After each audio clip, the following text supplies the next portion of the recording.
Deep in the darkest oceans, a creature from another era is still hunting. No jaws, no bones, just a nightmare mouth that sucks the life out of its prey. For over 500 million years, jawless fish have survived mass extinctions, ice ages, and the rise of every predator on Earth. They were here before dinosaurs. They watched the continents drift apart, and today, in the waters right off America's shores, they still strike fear into fish, and sometimes into us. Welcome to Evolution Explained. Today, we uncover the shocking true story of the jawless fish, the original vampires of the sea. You won't believe how they live, or what they're doing in the Great Lakes right now. Over 530 million years ago, in the ancient Cambrian seas, the very first vertebrates appeared, jawless fish. Fossils like Haikuichis show tiny eel-like creatures with no jaws, just a simple mouth for filter feeding. By the Ordovician,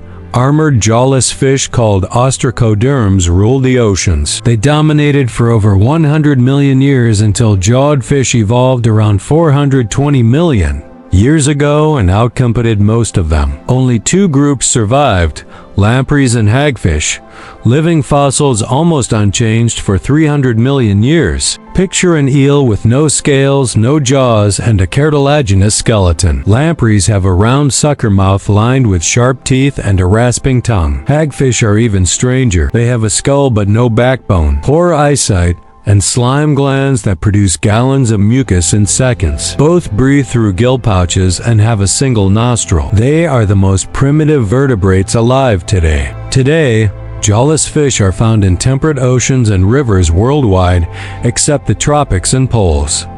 Hagfish live in deep, cold ocean floors globally. Lampreys are in North America, Europe, and beyond. In the USA, sea lampreys invaded the Great Lakes in the 1930s. Through canals and became a nightmare for local fisheries. Pacific lampreys swim up rivers along the west coast, while hagfish are common off California and Alaska. Most lampreys are parasitic vampires. They attach to fish with their sucker mouth, rasp through skin, and drink blood and fluids, sometimes killing the host. Hagfish are scavengers, burrowing into dead animals and eating from the inside. They spend life in mud or deep water, moving slowly but surviving on very little food thanks to cold-blooded metabolism. They reproduce with eggs, no live babies. Lampreys migrate to freshwater rivers, build nests, lay thousands of eggs, and die after spawning. Tiny larvae called amicoetes live buried in mud for 3 to 7 years, filter feeding. Hagfish lay fewer eggs directly in the ocean with no larval stage. External fertilization, no parental care. To other creatures, yes? Lampreys can destroy up to 40 pounds of fish per adult. In the USA Great Lakes, they devastated trout and whitefish populations. Hagfish are harmless scavengers. To humans, almost never. They don't attack swimmers. Rarely, a starved lamprey might latch on, but they are not poisonous or dangerous to people. Surprisingly, yes. Ancient Romans and European kings loved lamprey pie. King Henry I reportedly died from eating too many. Today, lamprey is a delicacy in Portugal, France, and Latvia. In the USA, Pacific lamprey is eaten by Native American tribes. Hagfish are sometimes used for food or leather, but not common. No. Jawless fish are fully aquatic and die quickly out of water. However, their slime helps hagfish survive predator attacks by clogging gills. Lampreys tolerate some salinity changes during migration.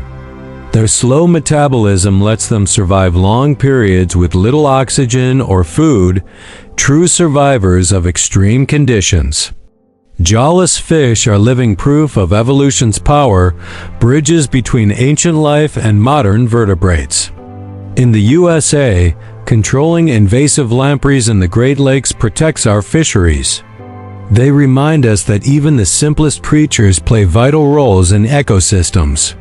Next time you see one, remember, these vampires have outlived almost everything else on Earth. Like and subscribe to Evolution Explained for more ancient mysteries. What other living fossil should we cover next?